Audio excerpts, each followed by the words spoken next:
بسم اللہ الرحمن الرحیم۔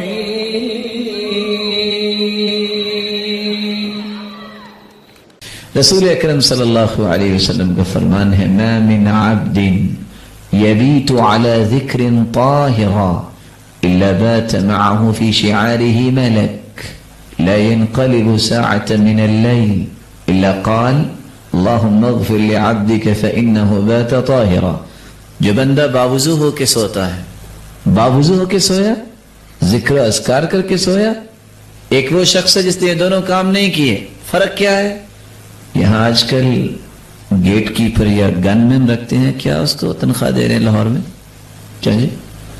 بس اوقات گن مین سویا رہ جاتا ہے، گھر پھر بھی لٹ جاتا ہے، کسی ضائع ہے نا، اور بس اوقات کوئی آئے نہ آئے وہی صفائی کر لیتا ہے، اور بس اوقات اس کی بھی جان چلی جاتی ہے اور گھر پھر بھی لٹ جاتا ہے۔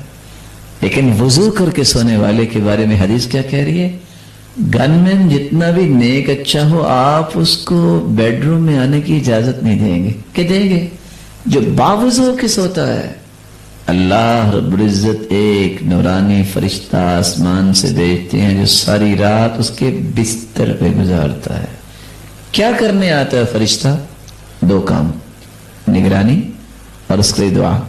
لا ينقلب ساعة من اللیل، رات کی کوئی ایسی گھڑی نہیں گزرتی، انسان کروٹیں لے رہا ہے اور فرشتہ ساری رات دعا کرتا ہے، اے اللہ اس کی حفاظت و نگرانی تو ہو گئی، میری دعا کو بھی قبول فرما، اللہم اغفر لعبدک فإنہ بات طاہرا، یہ باوضو ہو کے سویا ہے، یا اللہ اسے معاف بھی کر دے۔